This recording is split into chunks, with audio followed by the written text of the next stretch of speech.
Viewers, beauty tips for glowing skin के साथ मैं हाजिर हूँ।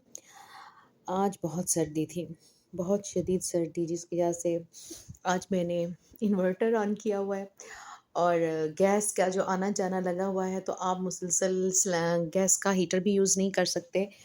और अगर आप शावर सर्दियों में ले भी लें तो बहुत सर्दी लगती है। और सफाई और पाकीज़गी के लिए तो ज़रूरी है कि एक दिन छोड़ के आपको ज़रूर सर्दियों में नहाना पड़ता है। और अगर आप मतलब थोड़ा-सा बॉडी ड्राई हो जाती है सर्दियों में और बड़ी खुश्की और ड्राइनेस फ़ील होती है, तो ज़रूरी है कि जब आप नहा रहे हों, तो उसके बाद आप कोशिश करें कि आप ये जो पैराशूट का ऑयल है, ये जो नज़र आ रहा है आपको, या हिमानी का कोई भी ये जो कोकोनट ऑयल होता है, इसको आप अपनी जो टब है ना, या जो बाल्टी है गर्म पानी की बाल्टी, उसके थोड़े से इसके कुछ ड्रॉप्स डाल दें। तो उससे ये होगा कि आपकी बॉडी नहाने के बाद इचिंग नहीं करेगी। सेम ये बच्चों के साथ करना है। छोटे बच्चे भी आपके नहा रहे हैं, टीनेज बच्चे भी नहा रहे हैं, तो उनको कहें कि जब वो पूरा अच्छी तरह से नहा लें, जब एंड में वो साफ़ पानी डालते हैं तो उस बाल्टी में इसके कुछ ड्रॉप्स डाल दें। तो उससे ये होगा कि आपकी बॉडी ड्राई नहीं होगी, आपकी बॉडी को नेचुरली मॉइस्चर मिलेगा, जिसकी वजह से इचिंग नहीं होगी और बॉडी के ऊपर ख़ारिश नहीं होगी, ड्राइनेस नहीं होगी और सूदिंग इफ़ेक्ट आएगा। ठीक है? उसके बाद मैंने नमाज़ अदा की, फिर हमने जी सालन बनाया। हमारे यहाँ जनूबी पंजाब में ख़ास तौर पर स्वांजनी की डिश बड़ी पसंद की जाती है। मतलब अब तो स्वांजना का इतना फ़ायदा है कि ये जनूबी पंजाब में तो इसके अल्हम्दुलिल्लाह हमारे पास हमारे घरों में इनके दरख्त हैं। और हम लोग जब इसको पकाते हैं और खाते हैं, तो इससे आपका ब्लड प्रेशर, शुगर और डायबिटिक पेशेंट्स के लिए बहुत अच्छा है, हार्ट पेशेंट्स के लिए बहुत अच्छा है। और मतलब इसका बहुत बेनिफिट्स हैं। तो हम तो अक्सर इसको पकाते रहते हैं। मतलब ये छाछ में भी पकता है और दही में भी बनता है। मैं मोस्टली गोश्त में बनाती हूँ। बच्चे बहुत पसंद करते हैं और उसके बेनिफिट्स भी बहुत ज़्यादा हैं। सर्दी बहुत शदीद थी और मौसम ठंडा होने की वजह से बहुत मुश्किल से बच्चों की छुट्टियां हैं, बल्कि सर्दी की वजह से बढ़ गई हैं।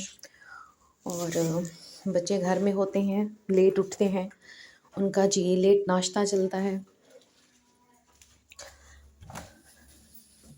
और ये मेरा बेटा क्लास ये अपने रूम में स्टडी कर रहा था और मैं उसके रूम में एंटर हुई हूँ, तो हीटर बेचारे का चल नहीं रहा, गैस है नहीं।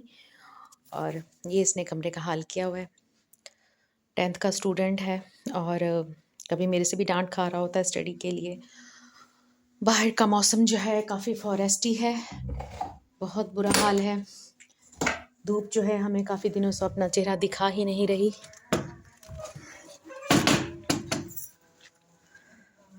इस तरह का वेदर नज़र आ रहा है आपको। बहुत ठंड फील हो रही है हमें। बेचारे पौधों को भी पानी इनके पापा कर देते हैं कि देखें पौधों का क्या हाल हुआ हुआ है। इनके लिए भी ज़रूरी है, जब हम इनको पानी देते हैं तो वो कहते हैं कि कोहरा पड़ जाता है, जिसकी वजह से पौधे जो हैं वो बेचारे ड्राई हो जाते हैं और इनको भी पानी की ज़रूरत होती है। आप ज़रूर लॉन को पानी दिया करें। बिल्कुल आसमान जो है वो क्लाउडी है, मौसम बिल्कुल भी ठंडा बर्फ़ हुआ हुआ है ना। सारा दिन अंदर रह रह के तबीयत भी इंसान की बोझल हो जाती है। बस किचन में हम लोग अंदर होती हैं, खाने बच्चों के लिए बना रही होती हैं। बच्चे भी आजकल बाहर नहीं खेल रहे हैं, वरना बच्चे प्ले करते हैं क्रिकेट वगैरह। लेकिन मौसम ठंडा होने की वजह से अंदर रूम में घुसे रहते हैं, या माँओं को तंग करते रहते हैं, या माशाल्लाह खाते रहते हैं। तो बच्चों को तो खिलाना पिलाना पड़ता है। खैर, ये ज़िंदगी के मुख्तलिफ़ दौर हैं, कभी सर्दी कभी गर्मी। ये जी मेरे घर में सोलर प्लेट्स लगी हुई हैं, जो आजकल बिल्कुल बेकार हैं क्लाउडी वेदर की वजह से, वरना इनकी वजह से काफ़ी बचत हो जाती है। और बच्चों के साथ सारा दिन बिज़ी, 12 बजे तक तो इनके नाश्ते हो रहे होते हैं। उसके बाद आप इनको दोपहर को लंच दे रहे होते हैं, फिर बच्चे शाम का खाना खा रहे होते हैं। और ये मेरे बेटे के रूम में उसका सोन हलवा उसे बड़ा पसंद है, वो कभी ना कभी बैठ के ना इसमें से खा रहा होता है।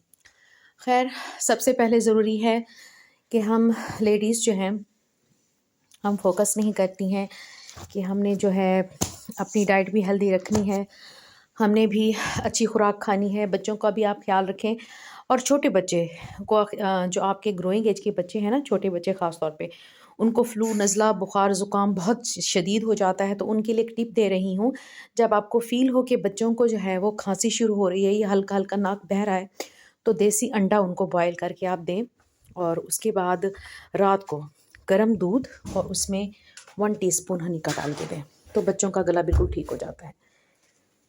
ये आप 2-3 दिन जो है ना रेगुलर दें। ज़्यादा हनी का भी इस्तेमाल जो होता है वो ठीक नहीं होता, लेकिन सर्दियों में बच्चों के लिए हनी बहुत अच्छी होती है। तो मैंने कहा चलें थोड़े से अमरूद मैं काट के ले आई। मैंने कहा मैं ख़ुद भी खा लूँ, बच्चों को फ्रूट्स काट के दिया, फ्रेश जूस बना के दिया बच्चों को, साथ नमाज ज़ोहर की, असर की अदा की, अल्लाह का शुक्र अदा किया उसकी नेमतों पर जो उसने अता की हैं। हम इस काबिल कहाँ हैं इतनी शदीद सर्दी में, जब आपको एक गर्म रज़ाई, गर्म बिस्तर, और आपके कमरे का माहौल भी गर्म होता है, आपने हीटर लगाए हुए होते हैं, आपके इन्वर्टर चल रहे होते हैं। तो अल्लाह पाक का शुक्र अदा करें वो लोग जो झोंपड़ियों में रहते हैं और जिनके पास घर भी नहीं होते, गैस और बिजली, इलेक्ट्रिसिटी तो दूर की बात। अल्लाह पाक का शुक्र अदा किया, 2 नफल शुक्राने के पढ़े। शुक्र है उसकी ज़ात पाक का जिसने ये सब नेमतें हमें अदा की। पेट भर के सो जाते हैं, बच्चों को अच्छा खाना देते हैं, बच्चों को अच्छा फ्यूचर दे रहे हैं, उनको अच्छा पढ़ा रहे हैं। तो ज़िंदगी में इसके अलावा और क्या चाहिए? रब का शुक्र ज़रूर अदा करना चाहिए, तो वो खुश होकर और अता करता है। अल्लाह की ज़ात आपको तब अता करती है जब आप उसका हर पल, हर लम्हा शुक्र अदा करते हैं उसकी नेमतों का, कि अल्लाह आपने सब कुछ हमें अता किया है, हम इस काबिल कहाँ थे। तक़सीम तो उसकी ज़ात करती है, किसी को ज़्यादा या किसी को कम। तो हर पल, हर लम्हे अल्लाह का शुक्र अदा करें। इस मौसम में भी, इस फॉरेस्टी वेदर में भी बहुत सारे लोग सर्दियों में ठठर रहे होते हैं और उनको पेट भर के खाना भी और हत्ता कि छत भी नसीब नहीं होती। अब यकीन करें, मैं बाज़ दफ़ा बर्ड्स को, परिंदों को देख रही होती हूँ, मुझे लग रहा होता है कि ये सर्दी से ठठर-ठठर कर मर रहे हैं। तो मैं कोशिश करती हूँ कि बाजरा जो मेरे अपने बर्ड्स के केज में होता है, तो मैं किसी प्लेट में डाल के उनका रख दूँ दीवारों पे, ताकि वो भी पेट भर के खा लें और वो अल्लाह के फिर भी शुक्र अदा करते हैं। तो आज मैंने कोई आपको बहुत बड़ी टिप नहीं बताई। तो सर्दियों में सबसे अहम चीज़ ये है कि आप फ्रूट्स का इस्तेमाल, ऑरेंजेस का बहुत ज़्यादा इस्तेमाल करें।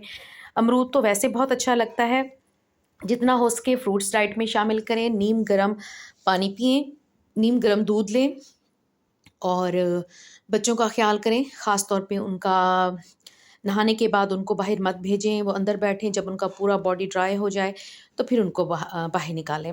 और गर्मियों में, सर्दियों में साफ़ ज़ाहिर है आपके नहाने की टाइमिंग भी चेंज होती है, बच्चों का उठना और बैठना। आजकल बच्चे घर में हैं, तो इनकी डाइट भी हेल्दी रखें, इनकी डाइट में नट्स रखें, इनकी खुराक में मतलब ऐसा हेल्दी फूड हो, देसी अंडे हों, ताकि बच्चे जो हैं वो हेल्दी फ़ील करें। और तंग करते हैं मदर्स जो होती हैं, बाज़ दफ़ा हमारा स्टेमिना ख़त्म होना शुरू हो जाता है कि इतना बच्चे तंग करते हैं, लेकिन नहीं, हमने बच्चों के साथ साथ अपना भी ख्याल रखना है। गुस्सा हमारी सेहत के लिए अच्छा नहीं है। ये मेरी आपको ड्रेसिंग टेबल नज़र आ रही है। कुछ चीज़ें मैंने सर्दियों के लिए चेंज की हैं। निविया सॉफ्ट ऐड की है, क्योंकि मेरे हाथ, हालांकि कलर फेयर है हाथों का, लेकिन आजकल इनका ये हाल हुआ है, बिल्कुल ड्राई हुए हुए हैं। और मॉइस्चराइज़र इसको ऐड किया है मैंने, इसका रिज़ल्ट अच्छा है। और सबसे बेस्ट मॉइस्चराइज़र जो है ना, वो ये ज़ैतून है। महंगा हो गया है, किसी दौर में 350 का लिया करते थे, अब 750 का है। लेकिन ये आप इसका बच्चों को भी मसाज करें, रात को पाँव पे, अपने भी पाँव पे करें और हस्बैंड के पाँव पे भी करें और उनसे भी दुआएं लें, क्योंकि वो भी सारा दिन मेहनत करते हैं, आपके लिए बाहर होते हैं, आपके लिए स्ट्रगल करते हैं, आपकी लाइफ के लिए। आप सुकून से घर में आराम से गर्म कमरों में बैठी होती हैं और दुनिया जहान की नेमतें जब घर वापस आते हैं तो शाम को लेके आ रहे होते हैं। सारा दिन बाहर के, आप जो यूँ समझे कि बाहर की दुनिया की सख्तियाँ हैं वो आपके मियाँ ही झेल कर आ रहे होते हैं। तो आपके लिए ज़रूरी है कि आप उनको रात को जब वो आएँ, शाम को घर को आएँ, तो हँसता मुस्कुराता आपका चेहरा उनको नज़र आए, बच्चे पुरसुकून नज़र आएँ, घर साफ़-सुथरा नज़र आए। उसके बाद उनकी पसंद का खाना बना हुआ हो। अल्लाह का शुक्र अदा करती हुई औरत ना सिर्फ़ अल्लाह को पसंद है, बल्कि अपने शौहर को भी पसंद होती है, बच्चों को भी पसंद होती है। तो गाइस, छोटी-छोटी टिप्स हैं, आज मैंने ये वीडियो चलते फिरते बना ली। आप मेरे चैनल को लाइक और सब्सक्राइब ज़रूर कीजिएगा। अल्लाह हाफ़िज़।